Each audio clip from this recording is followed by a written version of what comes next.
Salut et bienvenue sur la Voie du Guerrier. Tim, notre nouvel aventurier d'Explo, continue de parcourir le monde pour découvrir les arts martiaux. Adepte, passionné, Tim n'hésite jamais à monter sur le ring ou rentrer dans les salles d'entraînement de la plus obscure à la plus renommée, pour prendre les coups, se ramasser les gamelles et surtout apprendre et comprendre.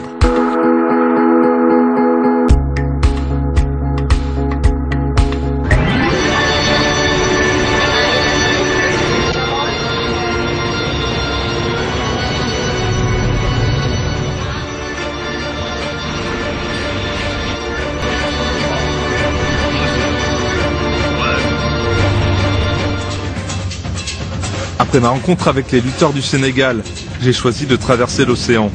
Je vous amène au Brésil, à Rio de Janeiro, une mégapole de 6 millions d'âmes.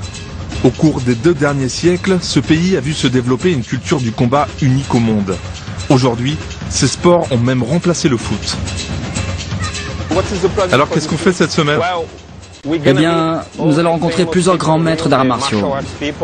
Rexon Gracie, Maître Camisa de la Capoeira, Maître Cromado de la lutte libre, bref, toutes les légendes. Ouais, je suis un petit peu impressionné. Et maintenant, qu'est-ce qu'on va faire? Avant, on va faire la sieste, non? Non, on va s'entraîner, courir. On est à Rio de Janeiro, on doit se remettre en forme. Mon ami André est professeur de taekwondo à Los Angeles. C'est aussi mon guide dans ce périple. Il connaît tous ses sports et a toutes ses entrées dans les académies. Pour l'heure, il tient à me faire rencontrer mon premier grand maître.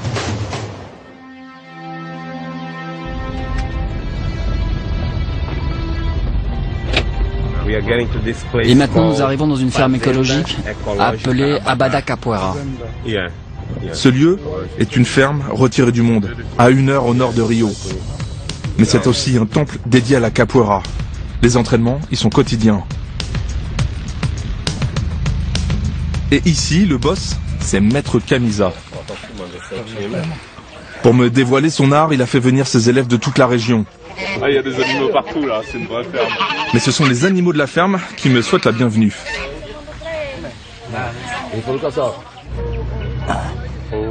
Põe no braço aí, fecha o dedo, fecha a mão assim. Non. Não. Pegou firme, não? Pegou. Vem cá, vem. J'ai peur qu'elle me mange un peu quand même. Parce qu'elle a l'air un peu joueuse.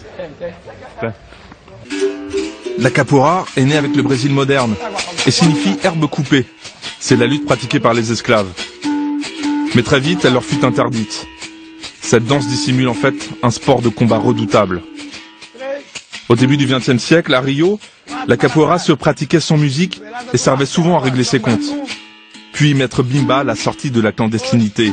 Aujourd'hui, le maître des lieux, Maître Camisa, a repris le flambeau. Ici, dans ce centre, on se préoccupe vraiment d'écologie. On tient absolument à vivre en harmonie avec la nature, les animaux, les hommes, l'harmonie au naturel. La capoeira, le nom de capoeira vient de là, du tapis de verdure de la montagne. Les corps se balancent, ils dansent, mais chaque geste est un coup. Les instruments rythment l'affrontement, mais excitent aussi les adversaires. C'est le combat qui se prépare. C'est ça la capoeira. L'homme en communion avec l'eau, le ciel et la nature. Ici, c'est ça notre objectif. Réunir les hommes, les animaux et la nature en harmonie.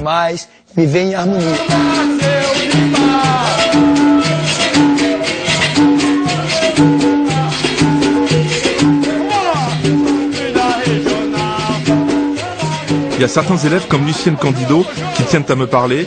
Ils sont devenus professionnels et enseignent dans les quartiers pauvres de Rio. Allez, à mon tour d'apprendre la Jinga, le pas de base. Ce mouvement de balancier sert à éviter les coups et à feinter l'adversaire. Mais franchement, côté rythme, pour moi, il y a encore du boulot.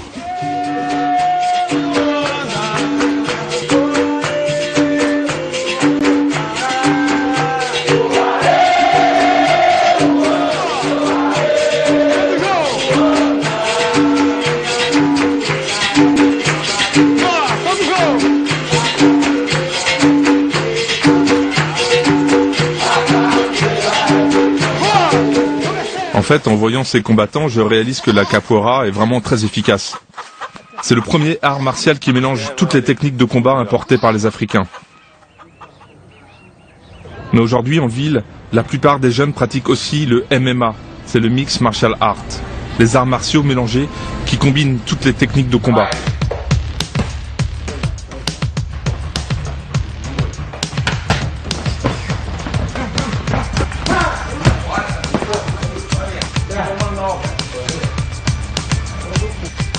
Mitaine au point pour frapper, accrocher, projeter l'adversaire. Les combattants du Renovation Fight Team travaillent leurs conditions physiques. Implanté dans un quartier populaire, l'académie abrite des graines de champions. Et ce club est encadré par Marcio Cromado. C'est très difficile de parler de cette relation avec un maître, un éducateur. Dans cette situation, ça tourne vite à une relation de père à fils. C'est quelque chose de très paternaliste. C'est comme moi quand j'étais plus jeune. Ici au Brésil, c'est courant que la mère se sépare du père. Donc c'est normal que l'entraîneur, l'éducateur, le professeur prennent la place du père. Ça se fait très naturellement. Avec mes élèves, les relations sont très bonnes. Je dois aussi leur faire prendre conscience d'être un bon citoyen. Et pour moi, c'est une fierté de voir des gamins qui savent à peine parler portugais qui commencent à étudier, à avoir une profession, à parler anglais, français. Ils ne veulent pas seulement devenir des combattants, mais aussi être de bons citoyens. Certains sont devenus policiers. Ils arrivent quand même dans ces endroits à évoluer sans passer par le trafic de drogue ou de la violence. Et certains ont réussi à devenir des références pour les gamins de la communauté. Et ils sont très fiers de ça. Très fiers de ne pas avoir choisi la vie faussement facile que donne le trafic de drogue et d'être en même temps un combattant, un lutteur professionnel.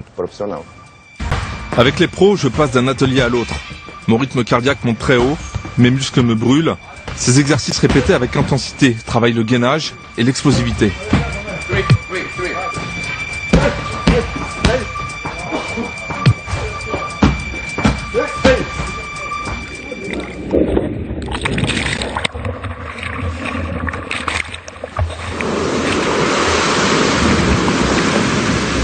Voici Rickson Gracie. C'est le Pelé du combat total. Guerrier invaincu, il est le membre du clan Gracie, les rois de la lutte au sol appelés Jiu-Jitsu brésilien. L'océan fonctionne comme un niveleur pour moi. Il agit sur moi spirituellement.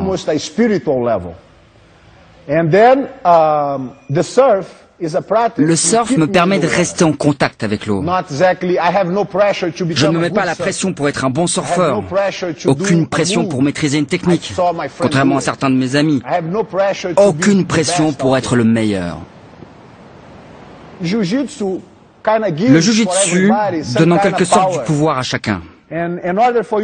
Pour être à l'aise sur l'eau, vous devez d'abord être à l'aise en tant qu'homme, car les autres vont essayer de vous intimider et de vous voler votre vague.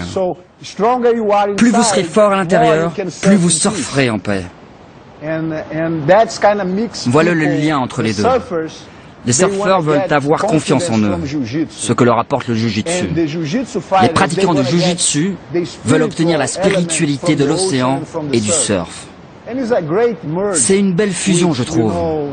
Je ne pourrais pas vivre sans le surf et je ne pourrais pas vivre sans le Jiu-Jitsu.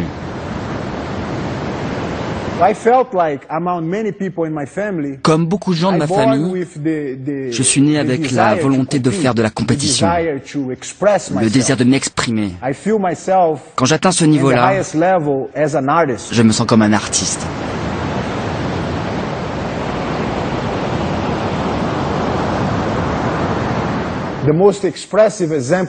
L'exemple le plus frappant de ma vie, c'était lors de mon premier combat professionnel, contre King Zulu, à Brasilia. J'avais 19 ans, et lui avait déjà la trentaine passée. Il pesait 20 kilos de plus que moi. Et c'était ma première expérience en Vale Tudo. À la fin du premier round, même si j'avais réussi à le frapper avec mon genou et qu'il a perdu des dents et saignait pas mal, j'avais une bonne position par rapport à lui. Mais j'étais tellement fatigué qu'à la fin des 10 premières minutes du premier round, je suis allé voir mon père dans le coin et je lui ai dit que je pouvais pas y retourner. Et mon père ne m'écoutait pas. Il me disait que je me débrouillais bien, que je devais y retourner et le botter les fesses. Après ça, mon frère a pris un seau d'eau glacée et me l'a versé dessus.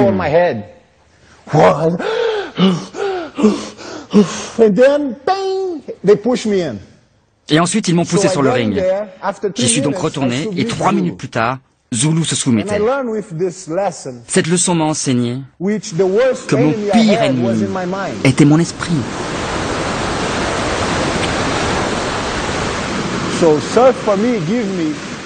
Alors le surf me permet d'avoir une totale maîtrise de moi.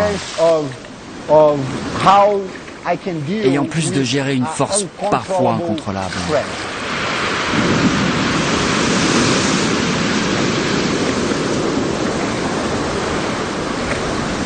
Grand guerrier, vieux sage. Nous sommes nombreux à avoir mis nos pas dans les siens. Adolescent, grâce à l'arrivée d'Internet, je regardais ces combats avec la même ferveur que mes copains supporters de foot. Maintenant, je vous présente Euclide Pereira, 72 ans, 30 années de ring. J'ai vérifié son palmarès. Il a gagné 300 combats. À l'époque, c'était le roi du Vale Tudo, qui veut dire tout est permis en brésilien. Euclide me montre ses frappes avec les paumes. Les mains ouvertes font plus mal que les poings fermés, m'assure-t-il. Je le crois sur parole, d'autant plus qu'il revendique une dizaine de KO, rien qu'avec cette technique. Pour ce cours, le vieux combattant ne me touche pas, mais je sens la puissance de ses coups. Et franchement, je n'aurais pas aimé être face à lui sur un ring.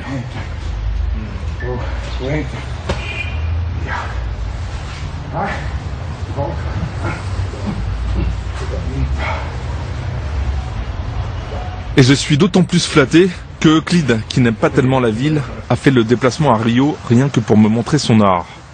Mon professeur de boxe me disait que je devais être comme Rocky Marciano. Marciano, quand il donnait un coup de poing, le coude passait sur la même trajectoire. Parfois, il était disqualifié car ce coup de coude était interdit. On appelait ça la malice. J'ai toujours suivi un régime draconien. Je dormais tôt, je faisais pas la fête, et vraiment je dormais très tôt.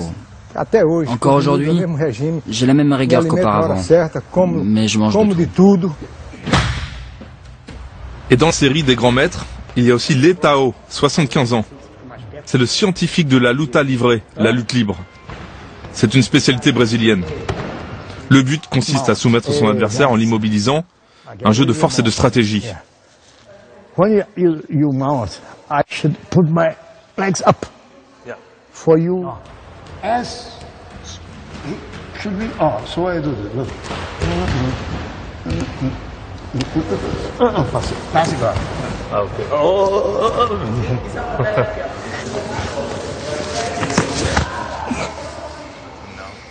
En lutte livrée, tu ne blesses pas l'autre. Tu ne lui froisses rien. Et tu dois lui donner la possibilité de s'échapper à chaque fois. Letao entreprend une prise de jambe avec moi. Et là, pour moi, c'est impossible de bouger. Au moindre mouvement, mes deux jambes peuvent se briser instantanément.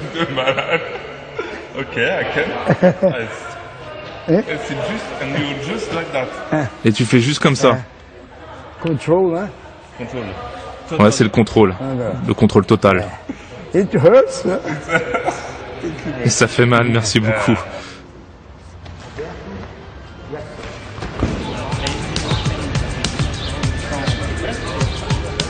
Après quelques jours passés à Rio, je dois bien admettre que la ville s'apprivoise. Il s'y passe toujours quelque chose, et les gens y sont enthousiastes. Mélange d'un héritage africain et caribéen, pays racine du combat total, c'est guerrière, et ses guerriers sont en paix.